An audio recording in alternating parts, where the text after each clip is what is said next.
എല്ലാവർക്കും നമസ്തേ.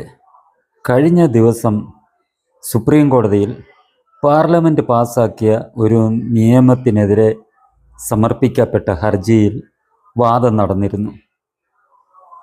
അത് മറ്റൊന്നുമല്ല, ഈ തെരഞ്ഞെടുപ്പ് കമ്മീഷണർമാരെ നിയമിക്കുന്നതിൽ സുപ്രീം കോടതി ജഡ്ജി വേണം എന്നുള്ള ഒരു വിധിക്ക് എതിരായിട്ട് പാർലമെൻറ്റ് പാസാക്കിയ നിയമത്തിനെതിരെ ചിലർ നൽകിയ ഹർജിയിന്മേലുള്ള വാദമാണ് നടന്നത്. ആ വാദത്തിന് ഇടയ്ക്ക് സുപ്രീം കോടതി ഒരു അഭിപ്രായം പറഞ്ഞിരുന്നു. ആ അഭിപ്രായം എന്താണെന്ന് നമ്മൾ മനസ്സിലാക്കുക. അതിനകത്തിൽ നമ്മുടെ കേന്ദ്ര സർക്കാരിൻ്റെ ഭാഗത്ത് നിന്ന് അവരൊരു അവരുടെ വാദം അവതരിപ്പിച്ചു. ആ വാദം ഇപ്രകാരമായിരുന്നു: പ്രധാനമന്ത്രിയും ഭരണകൂടവും ദുരുദ്ദേശത്തോടെ പ്രവർത്തിക്കുമെന്ന സങ്കല്പത്തിൽ തിരഞ്ഞെടുപ്പ് കമ്മീഷണർമാരെ നിയമിക്കാനുള്ള സമിതിയുടെ സാധുത ഇല്ലാതാക്കരുതെന്ന് വാദത്തിൽ ആവശ്യപ്പെട്ടു. കേന്ദ്ര സർക്കാർ കൊണ്ടുവരുന്ന നിയമങ്ങൾ പ്രധാനമന്ത്രിയുടെ ഓഫീസ് ദുരുദ്ദേശപരമായാണ് പ്രവർത്തിക്കുന്നതെങ്കിൽ മന്ത്രിസഭയിലെ അംഗങ്ങളെ തിരഞ്ഞെടുക്കുമ്പോഴും ഏതെങ്കിലും ജഡ്ജിയോടോ പുറത്തുള്ള ആളോടോ അഭിപ്രായം തേടണമെന്ന് വകുപ്പുണ്ടാക്കേണ്ടി വരില്ലേ എന്നും കേന്ദ്ര സർക്കാരിന് വേണ്ടി സോളിസിറ്റർ ജനറൽ തുഷാർ മേത്ത കോടതിയോട് ചോദിച്ചു. അത് ന്യായമായിട്ടുള്ള ചോദ്യം തന്നെയല്ലേ? തീർച്ചയായിട്ടും. തിരഞ്ഞെടുപ്പ് കമ്മീഷണർമാരെ നിയമിക്കുന്ന സമിതി ഉണ്ടാക്കിയത് അസാധുവാക്കിയാൽ അത് പാർലമെൻറ്റിൻ്റെ തീരുമാനത്തെ സംശയത്തിലാക്കും. തിരഞ്ഞെടുക്കപ്പെട്ടവർ നയിക്കുന്ന സ്ഥാപനങ്ങളോടുള്ള ഭരണഘടനാപരമായ വിശ്വാസ്യതയെ അവമതിക്കലാകും അതെന്നും അദ്ദേഹം കോടതിയിൽ വാദിച്ചു. കേന്ദ്ര സർക്കാരിൻ്റെ ഈ വാദങ്ങൾക്ക് മറുപടിയായി സുപ്രീം കോടതി ജസ്റ്റിസ് ദീപാങ്കർ മേത്ത പറഞ്ഞ കാര്യം നമ്മൾ കേൾക്കുക. ഇക്കാര്യത്തിൽ വിശ്വാസക്കുറവിൻ്റെ പ്രശ്നമില്ലെന്നാണ് അദ്ദേഹം പറഞ്ഞത്. തിരഞ്ഞെടുപ്പ് കമ്മീഷണർ സ്വതന്ത്ര വ്യക്തിയാകണം. ഇപ്പോഴത്തെ സമിതിക്ക് നീതിപൂർവമായി പ്രവർത്തിക്കാനാവില്ലെന്ന് പറയുന്നില്ല. കോടതി അങ്ങനെ പറയുന്നില്ലെന്നാണ് അവർ പറയുന്നത്. എന്നാൽ നീതി നടപ്പാക്കിയാൽ മാത്രം പോരാ, നടപ്പാക്കിയെന്ന് കാണിക്കുകയും വേണമെന്നത് പ്രധാനമാണെന്നും കോടതി പറഞ്ഞു. കോടതി പറഞ്ഞതെല്ലാം വളരെ നല്ല കാര്യം തന്നെയാണ്, ന്യായമായിട്ടുള്ള കാര്യവുമാണ്.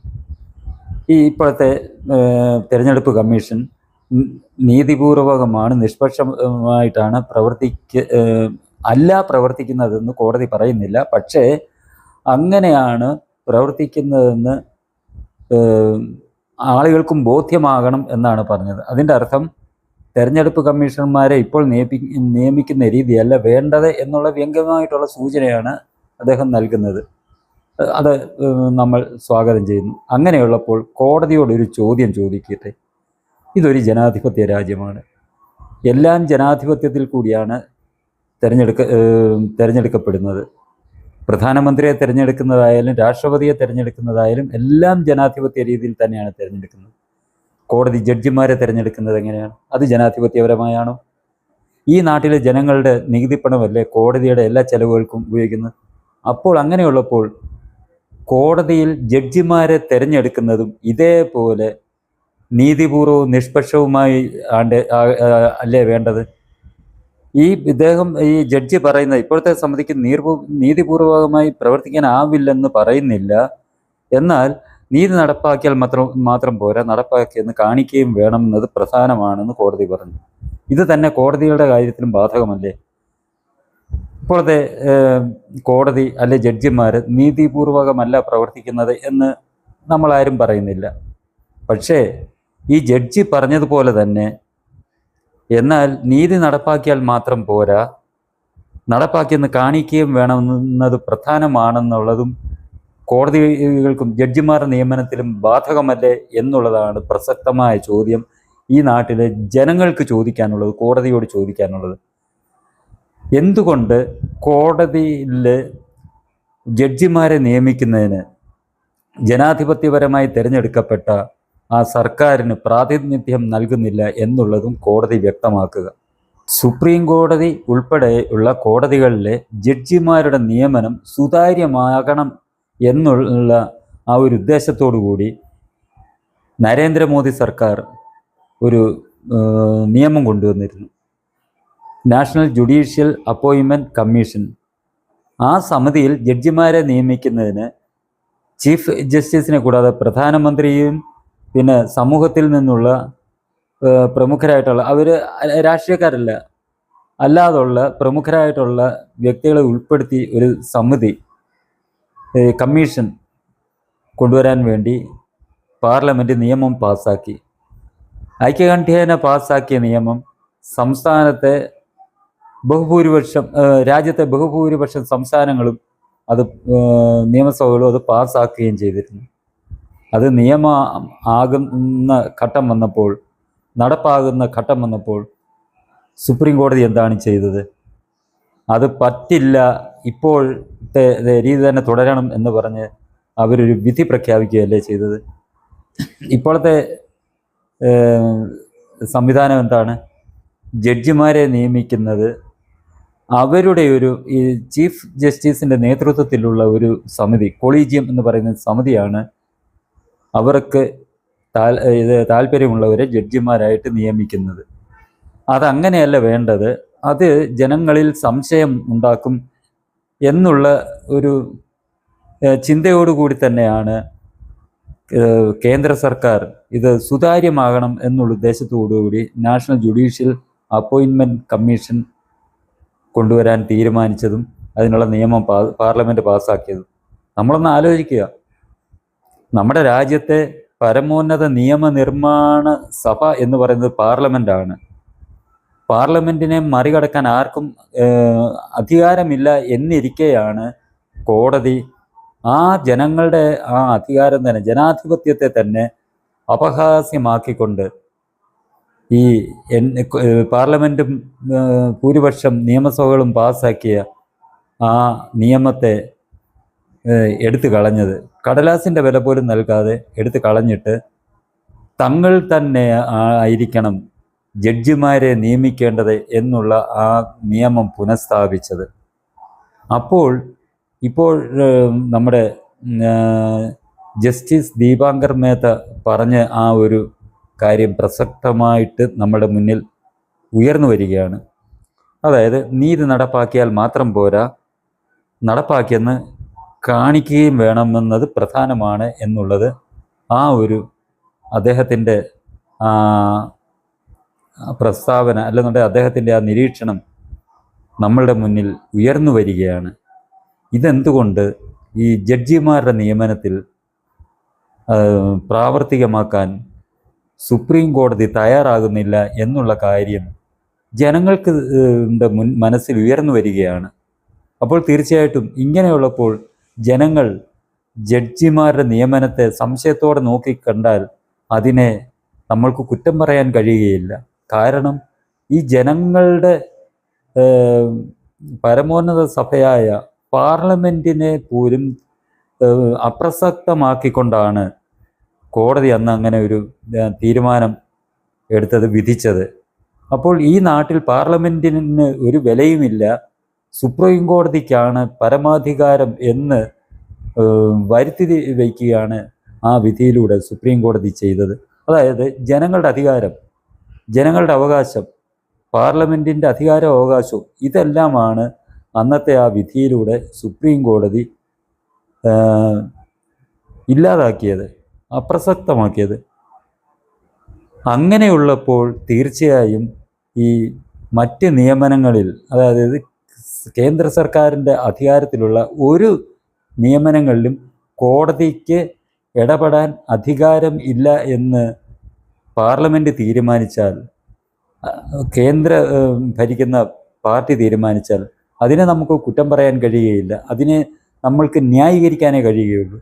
അല്ല എന്നുണ്ടെങ്കിൽ ഇനിയെങ്കിലും കോടതി ആ നാഷണൽ ജുഡീഷ്യൽ അപ്പോയിൻമെൻറ്റ് കമ്മീഷൻ അന്ന് അവർ വിധിച്ചത് തെറ്റാണെന്ന് സമ്മതിച്ചുകൊണ്ട് അത് പുനഃസ്ഥാപിക്കാനുള്ള നടപടി സ്വീകരിക്കണം. ഇല്ല എന്നുണ്ടെങ്കിൽ ജനങ്ങൾ ഒരിക്കലും കോടതിയുടെ ഇപ്പോഴത്തെ നിരീക്ഷണത്തെ ആത്മാർത്ഥതയോടുകൂടിയുള്ള നിരീക്ഷണമാണെന്ന് മഹാഭൂരിപക്ഷം വരുന്ന ജനങ്ങളും കരുതുകയില്ല. പിന്നെ ജനങ്ങൾ പ്രതികരിക്കാത്തത് എന്താണ് എന്ന് നമ്മൾക്കറിയാം. കോടതിക്കെതിരെ ഒരു സമരമോ എന്തെങ്കിലും നടത്തിയാൽ അവരെ എല്ലാം പിടിച്ചകത്തിടും എന്നുള്ള കാര്യം ജനങ്ങൾക്കറിയാം. അതായത് കോടതി അലക്ഷ്യം എന്ന് പറയുന്ന ഒരു വാള് എല്ലാ ജനങ്ങളുടെയും മണ്ടയ്ക്ക് തൂങ്ങിക്കിടക്കുന്നുണ്ട്. അതുകൊണ്ട് കോടതിയെ കൂടുതലൊന്നും ആരും വിമർശിക്കാൻ പോകാറില്ല, കോടതിക്കെതിരെ സമരം ചെയ്യാറില്ല. ഈ കാര്യം തന്നെ ഇപ്പോൾ തന്നെ പാറ്റ സമരം തന്നെ നടന്നു. ഇത് കോടതിക്കെതിരായിട്ടായിരുന്നു സമരം എന്നുണ്ടെങ്കിൽ എന്തായിരുന്നേനേയും അവസ്ഥ?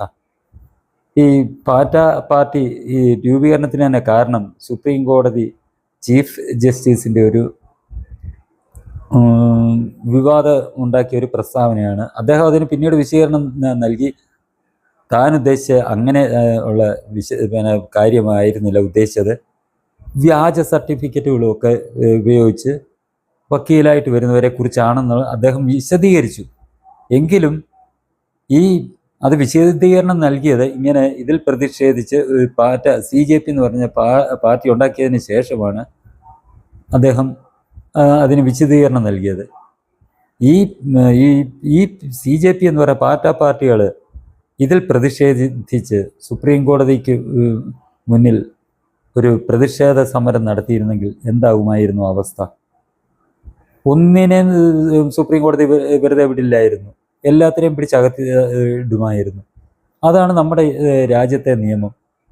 അങ്ങനെ ഉള്ള സാഹചര്യത്തിൽ സുപ്രീം കോടതിയും ഈ പറയുന്ന രീതിയിൽ തന്നെ വേണം ജഡ്ജി നിയമനത്തിനുള്ള നടപടിക്രമങ്ങളും മുന്നോട്ട് കൊണ്ടുപോകേണ്ടത് എന്നാണ് ഈ രാജ്യത്തെ ഒരു പൗരനെന്ന നിലയ്ക്ക് മറ്റുള്ള ഇതേപോലെ കോടാനുകോടി ജനങ്ങൾ ഈ ചിന്താഗതിക്കാരാണ് എന്ന് മനസ്സിലാക്കിക്കൊണ്ട് ഞാനിവിടെ അഭിപ്രായപ്പെടുന്നത്. എല്ലായിടത്തും ഒരേ നീതി നിയമമായിരിക്കണം നടപ്പാക്കേണ്ടത്. അല്ലാതെ ഒരിടത്ത് ഒരു നീതി, മറ്റിടത്ത് ഒരു നീതി, മറുനീതി, അല്ലെങ്കിൽ ഒരിടത്ത് ഒരു നിയമം മറ്റുള്ളിടത്ത് വേറെ നിയമം എന്നുള്ള അവസ്ഥ ഒരിക്കലും ഒരു രാജ്യത്തിന് ഭൂഷണമല്ല, ജനാധിപത്യത്തിന് ഭൂഷണമല്ല. എല്ലാം ജനാധിപത്യപരമായി തന്നെ പോകണം, എല്ലാം സുതാര്യമായി തന്നെ പോകണം. എല്ലാ നിയമനങ്ങളും സുതാര്യമായിരിക്കണം. അതിനകത്തിൽ പൊതുജനങ്ങൾക്ക് പങ്കാളിത്തം ഉണ്ടാകണം. കോടതിക്കെങ്കിൽ കോടതിക്ക്, ഭരിക്കുന്ന സർക്കാരിനെങ്കിൽ സർക്കാരിന്, എല്ലാവരും കൂടെ ചേർന്നുള്ള നടപടിയായിരിക്കണം ജഡ്ജിമാരുടെ നിയമനം ഉൾപ്പെടെയുള്ള കാര്യങ്ങളിൽ നമ്മുടെ രാജ്യത്ത് നടപ്പാക്കേണ്ട രീതി എന്നുള്ളതിൽ യാതൊരു വിധമായ എതിരഭിപ്രായവും വരാൻ ഇടയില്ല എന്നുള്ള കാര്യമാണ് ഈ സുപ്രീം കോടതിയുടെ ഈ ഒരു അഭിപ്രായ പ്രകടനത്തിലൂടെ ജനങ്ങളുടെ മനസ്സിൽ ഉയർന്നു വരുന്നത്. ഈ ചാനൽ നിങ്ങൾക്കിഷ്ടമായെങ്കിൽ ഇതിൻ്റെ വളർച്ചയ്ക്കായി നിങ്ങൾ സഹായിക്കുക. ചാനൽ സബ്സ്ക്രൈബ് ചെയ്യുക. അതോടൊപ്പം തന്നെ ഇനി വരുന്ന വീഡിയോകൾ നിങ്ങൾക്ക് ലഭിക്കുന്നതിനായി ബെൽ ബട്ടൺ അമർത്തുക. ഒപ്പം തന്നെ ചാനൽ ലൈക്ക് ചെയ്യുകയും നിങ്ങളുടെ അഭിപ്രായം കമൻ്റായി രേഖപ്പെടുത്തുകയും ഈ വീഡിയോ നിങ്ങൾ സുഹൃത്തുക്കൾക്ക് ഷെയർ ചെയ്യുകയും ചെയ്യുക.